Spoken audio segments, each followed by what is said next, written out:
असां सेशन शुरू करण वारा आहियूं। अचो त अंग्रेज़ी ग्रामर सिखूं जे किताब मां हिते फ़हरिस्त या लिस्ट तव्हांखे ॿुधाए था छॾियूं त असां लेसन बाय लेसन ठाहे अपलोड कंदा वेंदासीं वीडियो। त फस्ट ऑफ ऑल असां तव्हांखे ॾेखारे था छॾियूं त शो कराए था छॾियूं तव्हांजे साम्हूं असां छा छा पढ़ाईंदासीं। फस्ट तारुफ़ इंग्लिश जो बाब, पहिरियों बुनियादी ॻाल्हियूं अखर लफ़्ज़ जुमिलो। उन खां बाद में तव्हांखे पढ़ायो वेंदो अखर या हर्फ़, हर्फ़ सही ऐं इलत यानी वावल्स ऐं कॉन्सोनेंट्स बाक़ाइदे नमूने सां इंग्लिश में सम्झाया वेंदा ऐं सिंधी ट्रांसलेट सां गॾु जुमिलो ऐं जुमिले जा हिसा, फ़ाइल, मुब्तदा, मफ़ऊल ऐं उन खां बाद में आहे कम्प्लीमेंट। जुमिले जा क़िस्म बाब ॿियो जेको हूंदो ॻाल्हाइण जा लफ़्ज़ यानी पार्ट्स ऑफ स्पीच, इस्म ऐं इस्म जा क़िस्म, इस्म जा अदद, उन खां बाद में गैर शुमारी इस्म यानी अनकाउंटेबल नाउन पढ़ायो वेंदो, इस्म जी जिन्स, इस्म जी हालत, इज़्म, उन खां बाद में हालत, इज़ाफ़ात ठाहिण ऐं उन खां बाद में हूंदो हालत इज़ाफ़ात जो इस्तेमाल, ज़मीर ऐं उन जा क़िस्म, ज़मीर ख़ालिस, सिफ़त क़िस्म, सिफ़त या ज़मीर, सिफ़त जा दर्जा, दर्जा ठाहिण जा तरीक़ा। उन खां बाद में अॻिते हूंदा त ईंदो फ़ाइल क़िस्म, फ़ाइल जूं सूरतूं, फ़ाइल जूं सूरतूं ठाहिण, ज़र्फ़ क़िस्म, सिफ़त जा ज़र्फ़, हर्फ़ जर, हर्फ़ जुमिलो, हर्फ़ निदा, आर्टिकल। बाब टियों जेको हूंदो उन में हूंदो ज़मान ठाहिण। हाणे ज़मान जेको स्ट्रक्चर हूंदो ज़मान जो ऐं बाक़ाइदे नमूने सां ज़मान ठाराए वेंदा ऐं प्रैक्टिस कराई वेंदी बाक़ाइदे नमूने सां। ज़मान हाल इस्तमरारी, उनखे चइबो आहे प्रेज़ेंट कंटिन्यूअस, ज़मान हाल सादो, प्रेज़ेंट सिंपल, ज़मान माज़ी पास्ट टेंस, ज़मान माज़ी इस्तमरारी पास्ट कंटिन्यूअस, ज़मान हाल करीब प्रेज़ेंट परफेक्ट, ज़मान हाल करीब इस्तमरारी इहो आहे प्रेज़ेंट परफेक्ट कंटिन्यूअस, ज़मान माज़ी बईद पास्ट परफेक्ट, ज़मान माज़ी बईद इस्तमरारी पास्ट परफेक्ट कंटिन्यूअस, ज़मान मुस्तक़बिल यानी फ्यूचर टेंस, विल या शल जो इस्तेमाल, विल या शल, विल और शल, गोइंग टू जो इस्तेमाल, ज़मान हाल इस्तमरारी ऐं सादे जो मुस्तक़बिल लाइ इस्तेमाल, ज़मान मुस्तक़बिल इस्तमरारी फ्यूचर कंटिन्यूअस, ज़मान मुस्तक़बिल कामिल यानी फ्यूचर परफेक्ट। उन खां बाद में तव्हांखे अॻिते ज़मान मुस्तक़बिल जा कामिल इस्तमरारी, फ्यूचर परफेक्ट कंटिन्यूअस, शर्तिया यानी कंडीशनल जुमिला जेके हूंदा आहिनि उहे सेंटेंस सम्झाया वेंदा। बाब चोथों जेको हूंदो उन में तव्हांखे मुतफ़िरकात जेके हूंदा आहिनि, हैव जो इस्तेमाल, हैव जो रिवाजी इस्तेमाल, डू, बी ऐं शुड और ought, had, better, would, can, could, may, might, must. उन खां बाद में active voice and passive voice, direct and indirect speech. उन खां बाद में ज़मीर पहिरियों उन में हूंदो इख़्तिसारी सूरतूं, शॉर्ट फॉर्म्स। ॿियो ज़मीर जेको ज़मीर सॉरी हूंदो इहो ज़मीमो ॿियो यानी लिस्ट ऑफ इरेगुलर वर्ब्स। उन खां बाद में हूंदो मशकनि जो हल यानी की ऑफ एक्सरसाइज। हाणे असां पढ़ंदासीं बाब पहिरियों बुनियादी ॻाल्हियूं यानी अखर लफ़्ज़ ऐं जुमिलो। हाणे हिन वीडियो में पहिरियां असां इहे शइ क्लियर कंदासीं त अखर या हर्फ़ लेटर जेकी आवाज़ को माना वारो लफ़्ज़ जोड़ण में कमु आया हुजनि तन आवाज़नि जी लिखत वारी निशानीअ खे हर्फ़ या अखर सॾियो वञे थो। इहा ॻाल्हि गौर सां सम्झो। छो जो अखर या हर्फ़ छा आहे लेटर उहो तव्हांखे वज़ाहत करे ॿुधाई। उन खां बाद सिंधी ॿोलीअ में 52 अखर या हर्फ़ आहिनि यानी अल्फ़ अकबे बदकबे बुक इहे छा आहिनि, इहे अखर आहिनि। ऐं अंग्रेज़ीअ में हर्फ़नि जो तइदादु 26 आहिनि यानी ABCDEF यानी ज़ेड ताईं। इहे छा आहिनि, इहे लेटर्स आहिनि। लेटर यानी हर्फ़ अखर अंग्रेज़ीअ में 26 आहिनि, सिंधीअ में 52 आहिनि यानी पटीअ जूं जेके निशानियूं आहिनि उहे छा आहिनि, अखर आहिनि। ऐं ABCअ में जेके ABCZ इंग्लिश में हिनखे लेटर चवंदासीं। उन खां बाद में अंग्रेज़ी में हर्फ़ खे लेटर चइबो आहे। उन खां बाद में हिते कुझु डेफिनेशन्स आहिनि इंग्लिश में। छो a letter is the basic sign, अखर छा आहे, बेसिक साइन आहे, निशानी आहे। which a language is composed of, जंहिंमां छा ॿोली ठहियल आहे। और a letter is a written symbol, letter हिकु रिटन निशानी आहे, लिखियल निशानी आहे of a particular sound, कंहिं ख़ासि आवाज़ जी। और या a letter is a conventional mark, या conventional mark आहे प्राइमरी बुनियादी used to express sound of speech, यानी इहा ज़ाहिर कंदी आहे साउंड ऑफ स्पीच, ॻाल्हाइण जो आवाज़।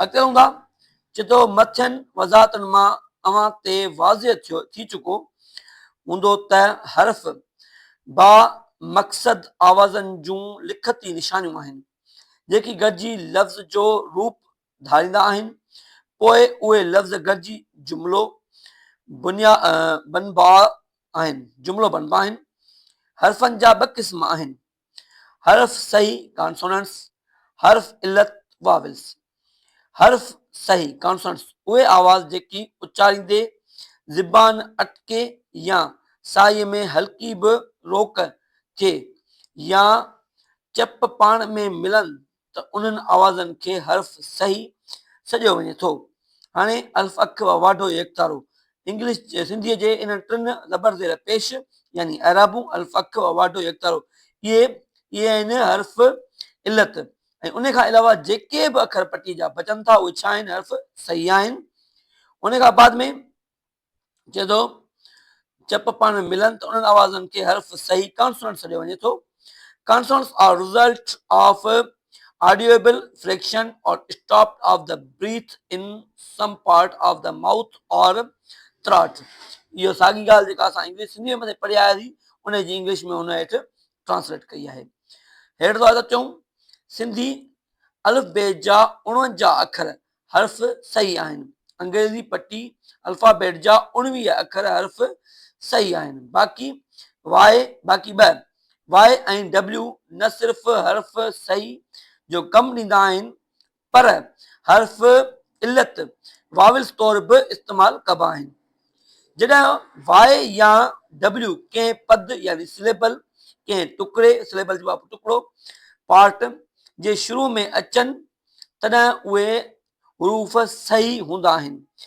जीअं वाट हू येट में ज़बान जे हिकिड़े ई हरकत सां उचारींदड़ को लफ़्ज़ या लफ़्ज़नि जो हिसो पद सिलेबल सॼो वेंदो आहे उन खां बाद में आहे हुरूफ़ इलत वाविल्स उहे आवाज़ जेकी उचारींदे वात खुलियल रहिजी वञे ऐं अटक या रोक जो हल्को बि अहसासु न थिए त अहिड़नि आवाज़नि खे वाविल्स चइबो आहे फॉर एग्ज़ाम्पल हाणे ही तव्हां इंग्लिश में उन जी ट्रांसलेट मथां हर्फ़ इलत वाविल्स वारी आवाज़नि जी ॻाल्हि if the mouth passage is left so open as not to cause audible friction and voiced breath is sent through it we have a vowel Sindhi अल्फ़बे जा 3 अखर यानी अलिफ वाव ऐं ये मुंहिंजी तव्हांखे मथे ॿुधायो हर्फ़ इलत आहिनि ज़बर ज़ेर पेश बि हर्फ़ इलत आहिनि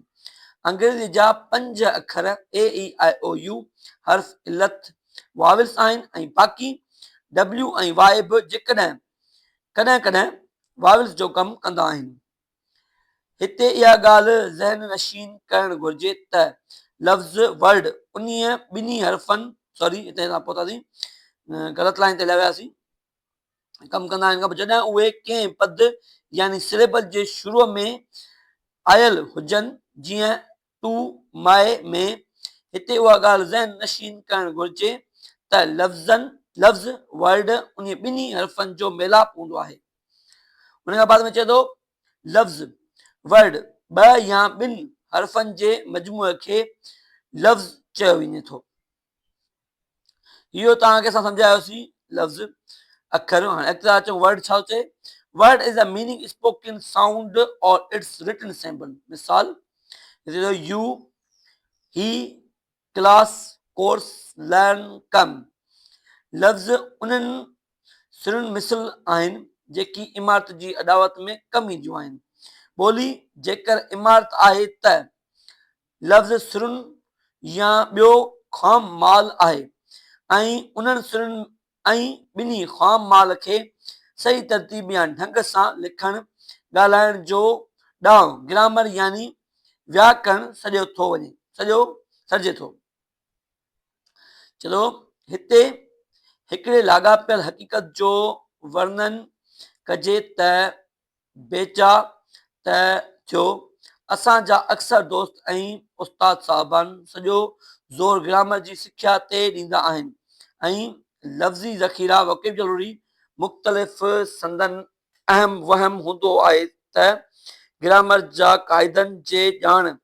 सां खेनि लफ़्ज़नि जो ज़ख़ीरो ख़ुदि ब ख़ुदि मुयसरु थी वेंदो। हक़ीक़त उन जी उबतड़ आहे। केतिरा अहिड़ा माण्हू आहिनि जेके ग्रामर जे उसूलनि ऐं क़ाइदनि ते चङी दस्तरस रखनि था, पर पोइ बि उहे लफ़्ज़नि जी खोट करे को मज़मून लिखण या काराइती ॻाल्हि में ॿोल करण खां वांझा हूंदा आहिनि।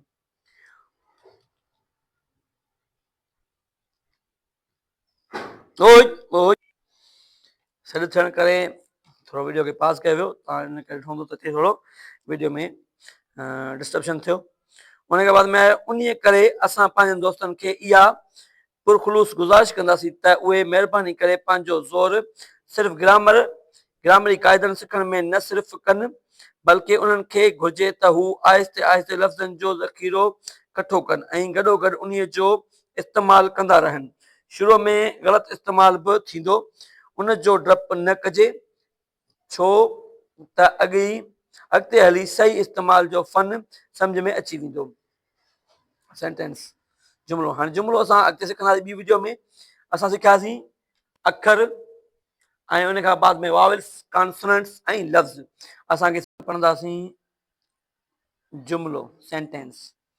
जीअं अॻ में ॿुधायो वञे वियो त लफ़्ज़ गॾिजी जुमिले जी सूरत इख्तियार कनि था, सो जुमिले जी आम वस्फ़ आहे ई उहा आहे त जुमिलो लफ़्ज़नि जो अहिड़ो मेड़ हूंदो आहे जंहिं मां कंहिं ॻाल्हि जी सुध या परोड़ पवे, यानी ख़बर पवे। असीं ॻाल्हाईंदे या लिखंदे पंहिंजे मक़सद खे वधीक वाज़े करण लाइ लफ़्ज़नि जो सहारो वठंदा आहियूं। उन करे लफ़्ज़नि जो अहिड़ो मेड़ जेको मक़सद खे वाज़े करे या इज़हार करे तंहिंखे जुमिलो सॼो वञे थो। हिते ॿ डेफिनेशनूं आहिनि इंग्लिश में, छा जूं आहिनि इहे आहिनि सेंटेंस जूं। अ ग्रुप ऑफ वर्ड्स, लफ़्ज़नि जो अहिड़ो मेड़ विच मेक कंप्लीट सेंस, जेको मुकमल वज़ाहत ॾे, इज़ कॉल्ड अ सेंटेंस, उनखे जुमिलो चइबो आहे। Every sentence has a verb, हर सेंटेंस में वर्ब हूंदो आहे, यानी फ़इल हूंदो आहे। फ़इल छा खे चइबो आहे, यानी उहो लफ़्ज़ जेको कमु हुअण, थियण, सहण, पवण करणु, यानी हेल्पिंग वर्ब या मेन वर्ब ज़रूरु हूंदो आहे सेंटेंस में। A group of words choosing and arrange, जेके ग्रुप ऑफ वर्ड जेके चूंडियल हुजनि ऐं अरेंज थियल हुजनि, तरतीब बणियल हुजे, so as to present a complete thought, जेके वाज़े कनि कंप्लीट थॉट, वज़ाहत, इज़ कॉल्ड सेंटेंस, उनखे जुमिलो चइबो आहे। उन खां बाद में चए थो जुमिले जा हिसा। जुमिले जा ॿ मुख्य पार्ट्स हिसा हूंदा आहिनि। जॾहिं को जुमिलो लिखियो या ॻाल्हायो वञे थो, तॾहिं हिकु उन जुमिले में कंहिं माण्हू या शइ जो नालो खणिबो आहे, ॿ उन माण्हू या शइ वग़ैरह मुतलिक़ ॻाल्हाइबो या ॿुधाइबो आहे। जुमिले जो उहो हिसो जेको कंहिं माण्हू या शइ जे नाले ते मुश्तमिल हुजे, उनखे फ़ाइल सब्जेक्ट चइबो आहे। ॿिए पासे जुमिले जो उहो हिसो जेको फ़ाइल मुतलिक़ मालूमात मुहैया करे, उनखे मुब्तदा प्रेडिकेट कोठियो वेंदो आहे। यानी पहिरियों जेको हिसो हूंदो आहे सब्जेक्ट हूंदो आहे, सब्जेक्ट खां अॻिते जेका वज़ाहत थियल हूंदी आहे उनखे प्रेडिकेट चइबो आहे। अॻिते सम्झाए थो, we must have a subject to speak about and we say a predicate something about that subject. We must have subject we must have subject to speak. हमें यहाँ हिते चए थो असांखे, सॉरी मां उर्दू में बल्कि कुझु मुंहिंजे जेके वीडियोस हूंदा आहिनि उर्दू में हूंदा आहिनि, इन करे थोरो मिसिंग ऑफ टंग थी वियो। उनखे आहे त चए थो we must have a subject, असां वटि लाज़मी फ़ाइल हुजणु खपे, अबाउट एंड वी से, जंहिंजे ज़रिए असां चऊं, and predicate something about that subject, ऐं प्रेडिकेट छा हूंदो आहे, जंहिंजे बारे में सब्जेक्ट चयो, सब्जेक्ट जेको चयो उहो छा आहे, प्रेडिकेट आहे। हिते आहे ए ऐं बी ॿ कॉलम्स ठहियल आहिनि। द ड्यूक ऑफ वेलिंगटन, ऐं बी में लिखियल आहे owned a large state. The poor would cutter lost हिज एग्स, यहाँ पर सॉरी हिते जेको आहे पहिरियों ए में ये सभु आहिनि सब्जेक्ट ऐं बी में छा आहिनि इहे प्रेडिकेट आहिनि। उन खां बाद में आहे 3 नंबर ते this book belongs to me. 4 आहे द बॉय ते छा थियो सब्जेक्ट। लाफ्ड खिलियो इहो आहे हिते predicate. The boy with a smile on हिज फेस इहो सॼो सब्जेक्ट थी वियो। ran down the street 6 number आहे I can do these exercise. आई छा आहे सब्जेक्ट आहे अॻिते पोइ छा आहे इन में एक्सरसाइज वारो जेको जुमिलो आहे इहो प्रेडिकेट आहे। 7 नंबर आहे the work man is unhappy. 7 number work man हिते इहो जेको आहे सब्जेक्ट आहे ऐं इज़ हैप्पी अनहैप्पी इहो प्रेडिकेट आहे। मतन जुमलनि में ए खाने वारा लफ़्ज़ फाइल आहिनि ऐं ॿिए पैसे बी में जंहिं में फाइल आहिनि उन्हनि खे मुब्तदा यादि कजो प्रेडिकेट खे मुब्तदा चइबो आहे सॼो वञे थो। जुमिले जी शुरू में अक्सर फाइल हूंदो आहे ऐं पोइ मुब्तदा प्रेडिकेट पर किन जुमलनि में फाइल मुब्तदा खां पोइ इस्तेमालु थींदो आहे जीअं Don sent the Aslam Khan हिते जेको प्रेडिकेट पहिरियां अची वियो असलम खान बाद में अची वियो ईअं थी सघे थो। Sweet are uses of adversity फाइल घणो करे इस्म या ज़मीर हूंदो आहे। आज़ान पई अचे थोरो ते पास कयूं था बाद अची चुका आहियूं पंहिंजे लेसन ते छॾियोसीं फाइल घणो करे इस्म या ज़मीर हूंदो आहे ऐं मुब्तदा में फाइल कॾहिं सिफ़त ज़र्फ़ ऐं कॉम्प्लीमेंट शामिल हूंदा आहिनि।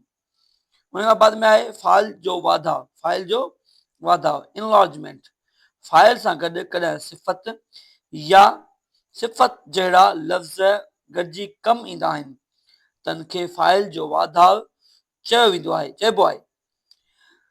अंडरलाइन यानी जेका अंडरलाइन हूंदी आहे जेका थियल लफ़्ज़नि जो वाधाव सॾिबा आहिनि। अंडरलाइन जेके लफ़्ज़ चयो थियल आहिनि उहे लफ़्ज़नि जो वाधाव सॾिबा आहिनि। For example an honest man is liked by all. हाणे हिन जुमिले में जेको इहो ऑनेस्ट आहे इहो छा आहे इहो आहे इनलार्जमेंट यानी वाधारो। अक्सर असां ॿुधो आहे टीचर्स खां त सब्जेक्ट खां बाद में जेके ॿियो अॻिते जुमिलो आहे उहो प्रेडिकेट आहे इनलार्जमेंट आहे पर प्रेडिकेट तव्हांखे सम्झायमि छाखे चइबो आहे फाइल खां बाद में जेका बि शइ आहे जेको बि जुमिले में लिखियलु आहे उहो प्रेडिकेट आहे। ऐं इनलार्जमेंट छा आहे इनलार्जमेंट आहे फाइल जो वाधाव इनलार्जमेंट फाइल सां गॾु कॾहिं सिफ़त या सिफ़त जहिड़ा लफ़्ज़ गॾिजी कमु ईंदा आहिनि तन खे फाइल जो वाधाव इनलार्जमेंट इन लफ़्ज़नि खे चइबो आहे। अॻिते आहे बार्किंग डॉग्स सेल्डम बाइट यानी जेके भौंकदड़ कुता उन्हनि को ओचितो चखयूं। अ मैन ऑफ विर्चू हाणे मैन ऑफ विर्चू इन में छा आहे इनलार्जमेंट आहे। A virtuous man will never tell a lie. 4 number my brother's book is lost. 5 number में आहे हिते अंडरलाइन थियल आहे ब्रदर्स। 5 नंबर में आहे हर लिप्स बिगन टू बर्न ऐं 6 नंबर ते आहे the king himself was present. अॻिते वधूं था अॻिते आहे जुमिले जो हिसो हिकिड़ो जंहिंखे ऑब्जेक्ट मफ़ऊल चवंदा आहियूं असां। जुमिले में जंहिं इस्म या ज़मीर ते फाइल वारो कमु थियो हुजे यानी जंहिं ते कम जो असरु पियो हुजे जुमिले में या मतस कम जो असरु पियो हुजे त उनखे मफ़ऊल चइजे थो। हिकिड़ा फाइल अहिड़ा हूंदा आहिनि जेकी हुअण या करण जी मुकमल वज़ाहत के मफ़ऊल खां सवाइ न करे सघंदा आहिनि। उन्हनि खे फाइल मुतअदी ट्रांज़िटिव वर्ब या चइबो आहे। मतिलब त फाइल मुतअदी पंहिंजे कम जे मुकमल वज़ाहत लाइ जे इस्म या ज़मीर जा मोहताज हूंदा आहिनि उन्हनि खे मफ़ऊल ऑब्जेक्ट कोठबो आहे। अॻिते चऊं था बर्ड्स बिल्ड नेस्ट्स ऐं 2 नंबर ते आहे ऑल नो हर। हाणे हिन में पाण सां गॾु हुननि छा कयो आहे इस्म या ज़मीर खयो आहे इहे छा थी विया ट्रांज़िटिव वर्ब थी विया यानी पाण सां गॾु को न को लफ़्ज़ खणी उन जुमिले खे पूरो कयो अथनि। We should pity the poor. उन खां बाद में आहे the Rajput love fighting. 5 number ते आहे the boy tried to climb the tree. हिन ते हिकिड़ो लफ़्ज़ आयो आहे क्लाइम, लिखियो पियो आहे क्लाइम, मूं क्लाइम पढ़ियो आहे त जॾहिं बि एम खां बाद में बी अची वञे त बी साइलेंट हूंदी आहे, तॾहिं मूं खे क्लाइम पढ़ियो। The boys tried to climb the tree. मफ़ऊल जो वाधाउ, इलार्जमेंट ऑफ ऑब्जेक्ट। फाइल जीअं मफ़ऊल बि वाधा वारा लफ़्ज़ पाण सां गॾु खणंदो आहे। हाणे अचूं था जुमिले में अॻिते। द पे नंबर ते हिकिड़ो एग्जाम्पल लिखियो पियो आहे the king caught a large tiger, यानी बादशाह पकड़ो हिकु वॾो छा चीतो। जुमिले में टाइगर मफ़ऊल आहे ऐं लार्ज उनजो वाधाउ इनलार्जमेंट आहे। सिधा या अणसिधा मफ़ऊल डायरेक्ट और इनडायरेक्ट ऑब्जेक्ट्स। जंहिं इस्म या ज़मीर ते कम जो सिधो सौ असर थिए त उनखे सिधो मफ़ऊल डायरेक्ट ऑब्जेक्ट चइजे थो, पर जन मफ़ऊलनि ते अणसिधो कम जो असर थियल हुजे त उनखे अणसिधो मफ़ऊल इनडायरेक्ट ऑब्जेक्ट समुझे थो। डायरेक्ट ऐं इनडायरेक्ट ऑब्जेक्ट बि हूंदा आहिनि। ऐं हिते सब्जेक्ट इनडायरेक्ट ऑब्जेक्ट ऐं डायरेक्ट ऑब्जेक्ट। पहिरियों आहे अहमद गेव, ॿिए नंबर ते आहे आई विल सेंड, इहे छा आहिनि सब्जेक्ट आहिनि। टे नंबर ते आहे वी बॉट। हाणे पहिरें नंबर ते आहे अहमद गेव, डायरेक्ट ऑब्जेक्ट छा आहे Ahmad gave Nadeem S C D. Ahmad ॾिनी, अहमद गेव नदीम, नदीम खे ॾिनी, हाणे असर कंदे पियो नदीम ते, इहो इनडायरेक्ट ऑब्जेक्ट आहे। डायरेक्ट कहिड़ो आहे एस सी डी। हुन खां बाद में ॿिए नंबर ते आहे I will send my cousin, मूं मोकिलियो पंहिंजे कज़िन ॾांहुं सौट ॾांहुं ऐं पोस्ट कार्ड। हाणे माई कज़िन में छा हो इनडायरेक्ट ऑब्जेक्ट हुयो माई कज़न, यानी इहो डायरेक्टली कोन थो चए माई कज़न शो थो करे इनडायरेक्ट, सिधो थो कोन शो थिए। अब पोस्ट कार्ड कंहिं ते असर पियो पोस्ट कार्ड ते, इहो डायरेक्ट ऑब्जेक्ट थी वियो।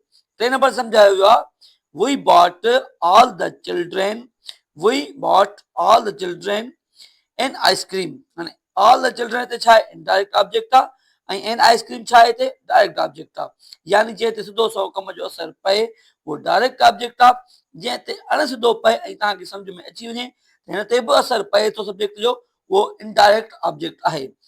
कॉम्प्लीमेंट, हिकिड़ा फ़इल वरी अहिड़ा आहिनि जिन खे पंहिंजी किरत जे इज़हार लाइ कंहिं मफ़ऊल जी घुर्ज नथी पवे, तन खे असां फ़इल लाज़मी इंट्रांजिटिव वर्ब चऊं था चऊं। बहरहाल के अहिड़ा फ़इल लाज़मी आहिनि जिन खे पंहिंजी किरत जी वज़ाहत लाइ मफ़ऊल लफ़्ज़नि जी न पर ॿिनि लफ़्ज़नि जी ज़रूरत पवे थी। अहिड़नि लफ़्ज़नि खे कॉम्प्लीमेंट कोठियो वेंदो आहे। हाणे कीअं कहिड़ा कहिड़ा आहिनि सब्जेक्ट आहे द पियानो, वर्ब कहिड़ो आहे इज़, हेल्पिंग वर्ब आहे हिते हेवी। हाणे हेवी छा आहे हिन में कॉम्प्लीमेंट आहे, छाजे करे जेके उहे लफ़्ज़ जेके वज़ाहत मफ़ऊली लफ़्ज़नि जी न पर ॿियनि लफ़्ज़नि जी ज़रूरत पवे थी। छाजे लाइ मथे सम्झाया आयासीं अहिड़ा फ़इल लाज़मी आहिनि जिन खे पंहिंजी किरत जी वज़ाहत लाइ मफ़ऊल लफ़्ज़नि जी न पर ॿियनि लफ़्ज़नि जी ज़रूरत पवंदी आहे हेवी। हुन खां बाद में आहे सब्जेक्ट इट वाज़, इट छा आहे सब्जेक्ट आहे, वाज़ छा आहे वर्ब आहे, अ बिग प्रॉब्लम छा आहे कॉम्प्लीमेंट आहे। हुन खां बाद में आहे उमीद अली इज़ अ टीचर। हाणे अ टीचर हिते छा आहे कॉम्प्लीमेंट आहे। त असां जेको पढ़ायो वेंदो आहे अॻ में त इनलार्जमेंट कॉम्प्लीमेंट ऐं प्रेडिकेट हिकिड़ी शइ आहे, पर न तव्हां हिते पढ़ियो त कॉम्प्लीमेंट इनलार्जमेंट ऐं प्रेडिकेट में कहिड़ो फ़र्क़ु आहे। अॻिते वधूं था।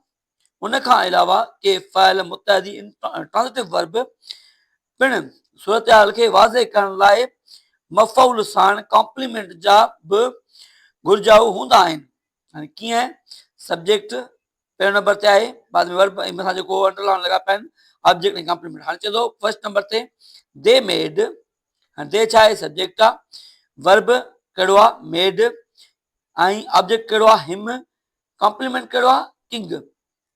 हिन क़िस्म जेकॾहिं तव्हांजे साम्हूं जुमिलो अची थो वञे तव्हांखे सम्झण लाइ हुनजा जेकॾहिं पार्ट्स ठाहिणा त पहिरियों उहो ई सब्जेक्ट हूंदो आहे मेड या इज़ एम आर या मेन वर्ब, ही मेन वर्ब हिते लॻियल आहे, हुन सेकेंड फॉर्म लॻियल आहे ऐं ऑब्जेक्ट कहिड़ो आहे हिम ऐं उन खां बाद में इहो किंग लॻल आहे, इहो कॉम्प्लीमेंट आहे।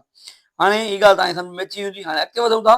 द जज फाउंड हिम इनोसेंट। ऐं थर्ड नंबर ते आहे द सैड न्यूज़, इहो आहे सब्जेक्ट। पोइ छा आहे plunged her into the deepest grief। हाणे आहे जुमिले जा क़िस्म, काइंड्स ऑफ सेंटेंस। हाणे पढ़ंदा काइंड्स ऑफ सेंटेंस में आहे जुमिले जा मुख्य 5 क़िस्म आहिनि। जुमिले जा मुख्य 5 क़िस्म आहिनि, के 4 ॼाणाइनि था। उन्हनि जी मुख़्तसिर वज़ाहत हेठि ॾिजे थी। अचूं था हेठि। assertive sentence। assertive sentence a sentence that makes a statement or assertion। चलो sentence हिकु जुमिलो जेको छा ठाहे स्टेटमेंट बयान या बयानी is called a assertive or declarative sentence। assertive and declarative sentence साॻी शइ हूंदा आहिनि। those which simply affirm or deny something are called assertive or declarative sentence। हाणे एग्जांपल आहिनि the sun rises in the east, इहो affirmative आहे, यानी बयान थो करे पियो। ॿिए नंबर ते मिसाल आहे he does not eat meat, इहो छा आहे ही डज़ नॉट लॻल आहे, अखियूं बंदि करे सम्झी वञो जुमिलो नाकारी आहे। जॾहिं बि न कंदो त नेगेटिव सम्झो वेंदो कंहिं बि जुमिले में। उन खां बाद ॿिए नंबर ते चए थो अमली जुमिलो, इम्परेटिव सेंटेंस। उहो जुमिलो जेको हुकुम, ऑर्डर और कमांड या रिक्वेस्ट, अर्ज़, सलाह, एडवाइस ऐं मन, प्रोहिबिशन जी माना ॾेखारे तंहिंखे अमरी या हुकुमी जुमिलो कोटिजे थो। अॻिते वधूं था। एग्जांपल डेफिनेशन आहे a sentence that express a command or entreaty or request is called imperative sentence, or those which express some command, request or prohibition are called imperative sentences। Example आहिनि बी क्वाइट, ऐं B quite छा आहे order और command, इहो order आहे ऐं command आहे। चयो कोन वेंदो कंहिंखे बी कमांड, बी क्वाइट चुप थी, इहो ऑर्डर कहे थो। उन खां बाद में आहे ॿिए नंबर ते please excuse me this time, हिते चए थो महिरबानी करे मूंखे माफ़ कंदा हिन वक़्तु हिन चकर, त इहो रिक्वेस्ट ऐं छा आहे एंट्रीटी आहे।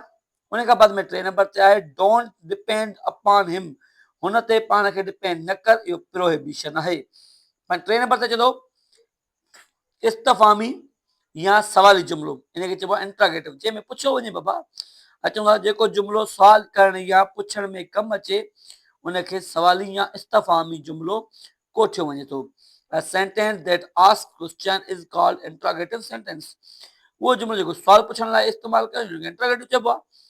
हाउ डू यू डू, उन खां बाद में आहे have U finished your work. टे नंबर ते आहे is she eating an apple. उन खां बाद में आहे चौथे नंबर ते अजबी जुमिलो आहे। अजबी जुमिलो एक्सक्लेमेटरी सेंटेंस, उहो जुमिलो जेको ताजुब, गम, ख़ुशी, दुआ या पिट पाराते जो ओचितो इज़हार करे तंहिंखे अजबी जुमिलो चइजे थो।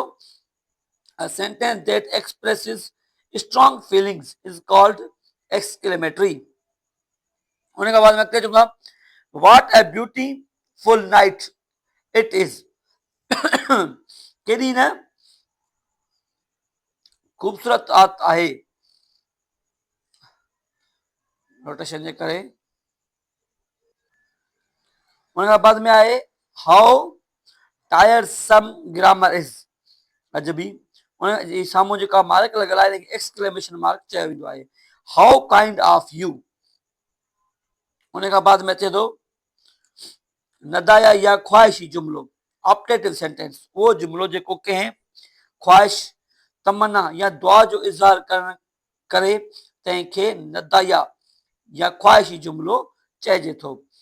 Those which expresses some wishes are called optative sentence। Almighty Allah save the king, may you live the long। Note अक्सर किताबनि में जुमिले जा 4 क़िस्म ॼाणाया वञनि था, तंहिंमें ऑप्टेटिव सेंटेंस खे अजबी जुमिलो, एक्सक्लेमेटरी सेंटेंस जो ई हिसो सम्झियो वञे थो। हिन वीडियो में असां ग्रामर जा अखर, लफ़्ज़, जुमिलो इहे शयूं सिखी आयासीं। इन सां गॾोगॾु असां सिखियासीं वावल्स, कॉन्सोनेंट्स, जुमिलनि जा क़िस्म ऐं इहो हुयो सबक़ु पहिरियों हिन असांजी ग्रामर जी वीडियो जो। इन खां बाद में असां अॻिते सबक़ु ॿियों अपलोड कंदासीं जंहिंमें पार्ट्स ऑफ स्पीच हूंदा। जेकर तव्हां चाहियो था त हिन वीडियो जा पार्ट बाय पार्ट लेसन्स तव्हांखे मिलंदा रहनि त असांजे चैनल खे सब्सक्राइब कंदा, वीडियो खे लाइक कंदा ऐं बेल आइकन में प्रेस कंदा त जीअं ई को बि लेसन अपलोड थिए थो त हुनजो नोटिफिकेशन सभ खां पहिरियों तव्हां ताईं पहुची सघे। जेकर तव्हां असांखे ॾिसी रहिया आहियो फेसबुक या टिकटॉक ते त तव्हां असांखे फॉलो करणु न विसारींदा। त मिलूं था सबक़ु नंबर 2 ते। तेसिताईं मूंखे ॾिजो इजाज़त। अल्लाह हाफ़िज़।